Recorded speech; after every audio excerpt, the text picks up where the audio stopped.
Hala, si Chief Justice nasa Netherlands. Just now, anyo di makapaniwala, nilaglag na. Ayan, syempre itong balitang ating matutunghayan ngayon ay nagmula kay Pinas News Portal. At ito po ang inyong lingkod na si BT na magbibigay ng reaksyon at komento dito sa video na ating matutunghayan ngayon. At huwag na natin pagtagalin at sabay-sabay na natin panoorin ang laman ng video na hatid sa atin ni Pinas News Portal at bibigyan natin ng reaksyon ang balitang ito. Pasok! Breaking news. Si Supreme Court Chief Justice Gismondo. Ayon, bago natin simulan ng video ito, nais ko nga pala magbigay ng credits dito sa boses na madidinig natin ngayon at bibigyan ng reaksyon. Walang iba kundi si General Makana. Siyempre, supportahan natin yan. The General's Viewpoint. Ipagpatuloy natin. Nasa Netherlands pala ngayon. Grabe, ano kayang pakay niya? Bakit nandun ang ating Chief Justice? Ito, post ni Optic Politics. Napakagaling mag-research. Kaya pasalamatan natin si Optic Politics. Post niya 1 hour ago. Excuse me. Justice Lionen named acting Chief Justice as Gismondo heads to The Hague. Ano bang pronunciation nito? Hague. Hague, Netherlands. Manila, Philippines. Ito na yung balita. The Supreme Court has designated Senior Associate Justice Marvic Mario Victor F. Lionen Sino yung nag-ano? as acting Chief Justice, while Chief Justice Alexander Gismondo travels abroad for official duties. Aba. So, wala si Chief Justice Gismondo sa Pilipinas ngayon. Kaya ang acting Chief Justice si Justice Lionen. So, nasa Netherlands ang ating Chief Justice. Ang tanong, ano bang pakay niya doon? May kinalaman ba kay PRRD na yan, nasimulan na ang trial kahapon? Okay. In Special Order number 3167 issued on March 10, 2025, the Supreme Court confirmed that Justice Lionen will temporarily assume the powers and responsibilities of the Chief Justice from March 12 to 17. So halos sabay sila ni Tatay Digong dumating sa Netherlands. Either March 12 o March 13 ba dumating So si Tatay? pareho silang pumunta ng Chief Justice doon. Halos sabay. No? Pero wala naman siya doon sa aeroplano eh. No? Parang pumunta rin yung Chief Justice. Tama ni sinasabi ni General Macanas. Ano ang dahilan kung bakit siya nandoon sa Netherlands din? Aba. Basta March 11 siya na aresto. This comes as Chief Justice Gismondo leads a Philippine Supreme Court delegation to The Hague, Netherlands, where he will attend and participate in the signing ceremony of the terms of reference with the Hague Academy of International Law. The Hague Academy, a prestigious institution specializing in international legal studies, has long been a hub for judicial education and legal cooperation. The signing event is expected to strengthen ties between the Philippine judiciary and the global legal community, particularly in areas of legal research and education. So pumunta siya dito. So pumunta siya doon dahil may ibang event siyang pupuntahan. So lumalabas dito, pareho lang silang pumunta ng Netherlands, pero hindi siya pumunta doon para dyan kay Tatay Digong. Parang ganun ba yun? With Gismondo's absence, Justice Lionen, the most senior member of the Supreme Court, has been tasked to oversee the court's function. As acting Chief Justice, he will exercise full authority over the judiciary, including issuing administrative orders and handling urgent matters that require the Chief Justice approval. The order states that Lionen's temporary designation will remain in effect until Chief Justice Gismondo returns to work. The Supreme Court assured the public that its operations will continue uninterrupted, emphasizing that such designations are standard procedure to ensure leadership continuity. Okay? So, hindi naman pala kinalaman kay PRRD sa ICC trial ang purpose ng Chief Justice doon. Wala naman pala kinalaman yan. General, wag na natin pag-usapan niya. Wala naman palang kinalaman yan eh. Iba naman palang event yung pinuntahan niya. Akala ko ba naman pupunta si Chief Justice doon para sa kay PRRD. Di ba? It's a signing ceremony doon sa The Hague Academy. Legal cooperation between the Academy and the Supreme Court. So, good luck sa ating Chief Justice sa kanilang mission sa The Hague. Nagkataon lang talaga na nandun din si Pangulong Rodrigo Roa Duterte. Speaking of Supreme Court, yung tatlong writ of habeas corpus na ipinail ng magkakapatid na Duterte, tapos na po yung deadline. 24 hours lang ang deadline na binigay ng Supreme Court para sa mga respondents na mag-comment. Executive Secretary Lucas Bersamin, DILG Secretary, PNP Chief, sino pa? CIDG Director General Torre, para mag-comment doon sa writ of habeas corpus. To me, napaka magandang indication yun dahil karamihang mga comment na ganyan abutin ng 10 days, 15 days. Bakit itong writ of habeas corpus 24 hours lang? Ibig sabihin, gusto ng Korte Suprema na talakayin kagad, i-resolve kagad. Nakita nila yung sense of urgency. Excuse me. Kaya magpasalamat tayo at meron tayong Supreme Court, mga maestrado ngayon na nakita naman natin lumalalang batikos sa... Kaya nga di ba? Meron naman tayong korte. Meron tayong Supreme Court dito sa Pilipinas. Pero ang nangyari sa kanila, para silang dinuraan, para silang niyurakan. Di ba? Kasi, di ba?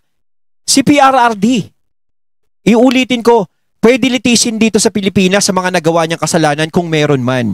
Kung kasalanan sa kanila na ipagtanggol ni PRRD ang kinabukasan ng mga kabataan para hindi malulong sa masamang bisyo at ipagtanggol ang mga inosenteng tao, no, para hindi maging biktima ng mga taong gumagamit ng masamang bisyo. Kung kasalanan sa inyo yun, dapat dito sa Pilipinas. Kaso, ang nangyari, parang walang korte dito sa atin sa Pilipinas. Parang minaliit nyo ang korte dito sa Pilipinas. Bakit? Dahil ba sa nakikita nyong parang nagiging transparent masyado ang Supreme Court? 'Di ba? Nagiging transparent sila sa mga nangyayari. Na pati kayo iniimbestigahan, pati kayo pinapatawag nila. Na parang hindi natin kayang kontrolin ang Supreme Court. No, hindi natin kayang kontrolin 'yan. Wala sa ano natin 'yan, wala sa power natin 'yan. Oh, ganun ba 'yon? Natatakot kayo na lumabas ang resulta at si PRRD ay mapawalang sala sa mga kasalanan na inaakusa sa kanya, sa mga kasalanan na binibintang sa kanya ni Aling Sheila. Di ba? Si Aling Sheila. Si Aling Sheila na kunwari ang anak o anuman ay nabiktima noong war on drugs, pero nung nakaraang taon lang pala natigbak o nung nakaraang taon lang. Di ba? Yung litratong pinapakita niya. Di ba? At meron pang mga lumalabas na litrato sa Facebook. Meron ngang nagreklamo Nilabas ang litrato niya doon sa mga naging biktima ng EGK. Langya. Nag-comment siya. Nandito ako. Buhay pa ako. Bakit nandiyan yung litrato ko? Oh. Pati yung litrato nun. Buhay pa. Nandoon. Gumagawa kayo ng paraan para sabihin yung maraming naging biktima ang EGK ni PRRD. Yung sinasabi yung EGK na yan. Diba? Yung tipong kahit na mga buhay na tao, ginagawa nyong patay. O yung mga taong namatay nung nakaraang taon, nang si Bongbong nang nakaupo, ginagawa nyong naging biktima ng EGK. Diba? Hindi nyo inilalabas ang totoo. Diba? Kung sinasabihan nyo ang mga DDS na fake news, kayo din. Diba? Naglalabas din kayo ng mga fake. No? Ng mga fake na tao. Diba? Biktima ng EGK? Buhay pa? Tapos noon patay na? Ay grabe. Diba? Parang dinuraan nyo ang korte sa atin. Alam nyo ganyan yan Natatakot kayo, hindi nyo kaya yung Supreme Court kasi nakikita nyo ay transparent to. Baka sakasakaling makalusot si PRRD dito. Paano yung mangyayari nito? Ang mga Duterte magiging malakas to. Kailangan nga natin mawala yung mga Duterte dito eh. Kailangan mawala sila para wala tayong kalaban. Kasi kapag ang mga Duterte nakabalik na naman sa posisyon, patay ang negosyo. Diba? Parang ganun ang nangyayari. Talagang ganun lang ang gusto nyo, na mawala talaga yung mga Duterte. Inuna nyo si PRRD, sunod si BP Sara, o sino ba susunod? Si Pulong, si Baste, o buong pamilya ng mga Duterte? Kasi nakikita nyo napakalakas nila eh. Diba? Kung kayo nangangarap kayo ng mataas na posisyon, kapag ang Duterte ang nakalaban nyo, alam nyo sa sarili nyo na matatalo kayo. Lalong-lalo na ngayon, na ang simpatsya ng tao, nasa Duterte. Diba? Lalong lumalakas ang simpatsya. Kita mo naman yung mga taga Davao. Napakaraming tao kung pumunta pa dito sa Metro Manila yung mga taong na yun. Na mga taga Davao. Diba? Sasakit ang ulo nyo dyan. Davao pa lang yun. Kung magsama-sama lahat ng mga taong nakikita natin na nagrarally para kay PRRD. Na buong Pilipinas na yun, grabe. Doon mo makikita yung EDSA dati. Kaso hindi. Dinadaan nila sa maayos na paraan. Tama naman na ganun ang gawin. Siguro yung sinabi na lang ni Senator Robin Padilla, yun na lang din ang sundin natin. Kung kayo may mga galit, kung kayo may hinaing sa sarili nyo, kung kayo may tampo sa nangyari kay PRRD o nangyayari sa mga Duterte, eleksyon. Doon ang tamang panahon kung gusto nyong ilabas ang sama ng loob ninyo. Tama si Senator Robin doon. Doon nyo ilabas ngayong darating na eleksyon. Social media na natatanggap ni National Security Advisor General Eduardo Anyo at yung ginawa ni Secretary John Vic Rimulya, yung pagbulgar niya sa detalye ng secret operation, pagdala kay PRRD sa the Netherlands. Kahapon, mayroong nag-text sa akin na kaibigan ko, retired general, class 83, classmate ni General Anyo. Hindi ko lang banggitin ang kanyang pangalan. Sabi niya, Johnny, ano nang balita? So, alam ko tungkol kay Duterte kasi nababasa ko yung mga post niya. Abogado kasi ito eh. Ang kanyang stand is, there is something wrong sa pag-aresto kay PRRD dahil abogado. Talagang may wrong talaga. Sabi ko, sa mga feedbacks na natatanggap ko, sir, maraming tao na sobrang nalungkot at nagalit sa nangyari kay PRRD. Kaya nag-respond niya na mukhang delikado na, sabi niya. Nagwawala na ang mga tao. Tapos dinagdagan niya, ito bugok itong si Rimulya. Ipinahamak niya si Ed Anyo. Masyadong madaldal. Ordinary sa cabinet member ang mag-strategic operation, pero dapat top secret. Inireveal lahat nitong si Rimulya. Nireveal niya lahat ng mga kasama eh. Doon sa planong yan eh, di ba? Bulilyaso. Kaya yung mga tao talaga, alam na kung sino si talagang plinano. Di ba? Planado na pala to yung mangyayari. 'Di ba? Kung talagang ang ICC hindi niyo wini-welcome dito or hindi kayo or sige, sa pagpalagay natin, gusto niyo makipagtulungan sa ICC, hayaan niyo yung ICC ang mamroblema sa gagawin nila kung paano nila kukunin si PRRD. Hindi yung kayo. Ulitin ko, wala naman tayong jurisdiction sa ICC para maging busy kayo, para maalarma kayo ng ganyan. 'Di ba? Pinapayagan niyo nang pumasok sila eh. Bakit hindi nyo sila payagan? Bakit hindi nyo na lang sila pagbigyan? Paano ba sasabihin ng gano'n? Bakit hindi nyo na lang sila pabayaan pala? Na sila na yung mag-provide kung saan isasakay si PRRD. Diba? Hindi yung kayo. So, ibig sabihin, kapag lumalabas dito na plinano nyo, alam nyo. Alam nyo na talaga na mangyayari yan at talagang gagawin talaga, sadyang gagawin talaga yan. So, ang nangyayari dito, hindi yung ICC ang may kailangan sa inyo. Kayo ang nagkaroon ng kailangan sa ICC. Hindi nyo maitatanggi yun. Kahit paulit-ulit nyo sabihin na, hindi, nakipagtulungan lang kami doon. 'Di ba? Kaya nga magiging bato sa inyo, bakit kayo ang nag-provide, ng mga gagamitin kay PRRD o sasakyan na gagamitin kay PRRD. Bakit kayo? Hindi dapat kayo. Bayaan nyo silang mamroblema. Sila yung gumagawa ng problema, sumasali kayo. Ako, halos hindi ako makapaniwala na isang cabinet secretary sa isang interview, sasabihin niya lahat, yung ganon. Okay, ito, post ng isang retired colonel, si Colonel Bob. Sabi niya, due to the stupidity of DILG John Vic Remulla, Secretary Anyo is now the subject of personal attack from Duterte fanatics. Remulla should have kept secret the names of the personalities involved in the planning stage of arresting the former president. So, in-attach, sinare ni Colonel Bob ang post from Pantero Villa Cruz. Sabi dito, sabi siguro ni Anyo, walang yato, kaya nga secret eh. Pati ako kinanta. Diba? Kaya maganda na rin yung pagkanta ni Remulla. Alam na rin ng mga tao kung sino yung mga taong hindi dapat pagkatiwalaan. At kung sino-sino yung mga tao na makakatikim. Alam nyo nakakatakot yung ginagawa nila kung tutuusin. Si VP Sara nakikita natin, pangiti-ngiti pa rin. Nandoon pa rin yung lungkot eh. Parang nililibang na lang ni VP Sara yung sarili niya. Yun yung nakakabilib kay VP Sara eh. Sa dami ng mga problemang dumadaan sa kanya, sa kanilang pamilya, no? Hindi naman masasabing problema kasi mas namumroblema pa yung mga taong nagbibigay ng problema sa kanila eh. 'Di ba? Sa kabila ng mga pagsubok na lang pala.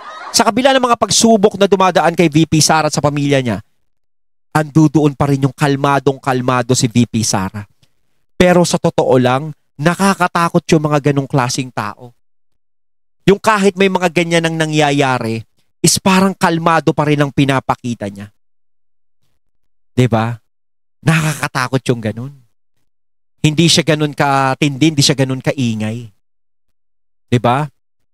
Ang nakakatakot dito, paano kung ito makalagpas sa lahat ng pagsubok na dumadaan sa kanya? Makarating to hanggang 2028 at tumakbo nga ito bilang presidente ng Pilipinas. Paano kung manalo? Kayong mga nagpahirap sa mga Duterte, saan kaya kayo pupulutin? Yun yung sinabi ni Tatay Digong. Saan kayo pupulutin? Napakadami nyo. Ang dami. Kaya ito rin natatakot kayo sa mangyayari kapag naging presidente si VP Sara. Kasi alam nyo din sa sarili nyo na ganun din ang mangyayari. Si Abante nga alam yung mangyayari kapag naging presidente si VP Sara. Kasi tinanong si Congressman Abante, paano pag naging paano pag naging presidente si Sara Duterte? O ano sabi ni Abante? Wala na. Finish na. 'Di ba? Alam niya sa sarili niya. Alam niyo ang mangyayari sa inyo. Kaya gagawin niyo lahat para hindi maging presidente si VP Sara o isa sa mga Duterte. Dahil alam nyo ang kahihinatnan. Lalong-lalo na sa ginawa nyo kay Tatay Digong. Alam nyo yung magiging resulta niyan. 'Di ba? Kaya si VP Sara talagang parang kalmado lang, no? Kalmado lang siya. Pinapakalma niya lang ang sarili niya. Pero niyan, parang meron tamang panahon kung kailan siya sasabog. Yun yung nakakatakot. Ito na yung batikos kay General Anyo. To all concerned, the blade of betrayal, the sharpest of weapons, is wielded not by your enemies, but by your friends. So kinot niya si G.B. Hillard. Below is a photo of Eduardo Anyo, National Security Advisor of Marcos Jr., former DILG Secretary of PRRD, whom he considers having a close working relationship with. One of the architects of FPRRD's arrest, closely monitoring his movements, including real-time communication, exchanges with his lawyers while he was still in Hong Kong. Professional, a gentleman who works for the highest bidder. Totoo ba ito, sir? Yan. Yung mga ibang post na nababasa ko is the greatest betrayal of the greatest traitor. So, yun po. So, ang tanong, greatest ano kaya traitor, ang reaksyon ni Secretary Anyo doon sa ginawa ni Secretary Remulla na pagbubulgar? Kinanta siya Kung magkita sila, talagang lalabas sa traitor magkatinginan ba talaga sa mata, susumbatan ba, o ano. Anyway, ang lesson learned na nakita ko hindi na makikipagkita yan. 'Di ba? Hindi lang simpleng kasalanan yung nagawa niya. dito is wala kang maitatago. Mayroong mangyayari at maire-reveal talaga ang katotohanan. Oh. I don't know kung na-realize na ni Secretary Rimulya yung nangyari na talaga bang sinadya niyang i-reveal yung detalye o slip of the... Parang ano to si Rimulya, nung in-interview siya, nung binulgar niya lahat ng mga kasapakat doon, parang ano siya parang nawindang siya 'Di ba? Para siyang na-tension. Kaya parang syempre nasabi niya lahat. Ang hirap pa lang isama sa mga top secret yan. Sa susunod, huwag niyo na isama sa mga top secret yan. Biglang kumakanta. Hindi pa napapahirapan, kumakanta na. Tanglan. Kumusta na kaya ang relationship? Kasi hindi lang si Secretary Anyo ang naibulgar, pati si Secretary Chidoro. Si Chidoro, kasama. So nalaman tuloy ng taong bayan, kaya ayun, naghihinanakit ang mga... Lumabas ang mga... lesson learned is, there are no permanent friends in politics. Tama. No permanent. Sa politika, ang hirap makakita ng tunay na kaibigan dyan. Ngayon ang politika, parang showbiz lang din yan. 'Di ba? Magiging kaibigan mo yan kapag sikat ka. Naging kaibigan ni PRRD ang mga yan dahil siya ang presidente. 'Di ba? Halos bilib na bilib sila sa war on drugs si PRRD. Halos sinasamba nila si PRRD. Pero nung natapos na yung termino ni PRRD at iba na ang nakaupo, nagbaliktaran sila kay PRRD. Halatang politika lang. Kung saan sila nakakaamoy ng masarap na ulam, doon sila kumakain. 'Di ba? Enemies. Talagang ganyan po ang buhay politika. Tingnan nyo na lang, Marcos Duterte, di ba? Akala ko friends forever na sila. Wala, ako din. Kailan ba yung nag-birthday? Buong akala ko, talagang Marcos Duterte, hindi na mapapalitan sa ano yan. Sa Malacanang yan. Talagang hindi na matitibag. Pucha. Hindi ko inaasahan na magkakaganto yung mangyayari. Di ba? Kaya mas maganda sana si Lenny na lang yung nanalo para may libre pa tayong lugaw araw-araw Di ba? Si VP Sara. Nandun ang Pangulo. Ano sabi niya? Sabi ng Pangulo, I am designating myself as the best friend forever of VP Sara. Nasaan na yung best friend forever? Ngayon, mortal nang magkaaway. Ayun, at ating natunghayan ng video na nagmula kay Pinas News Portal at syempre natunghayan natin ang boses na yun na binigyan natin ng reaksyon walang iba kundi si General Macanas. Kayo mga katunay, anong masasabi nyo dito? Comment lang po kayo sa comment box. So once again, I'm BT and I'm out. Peace.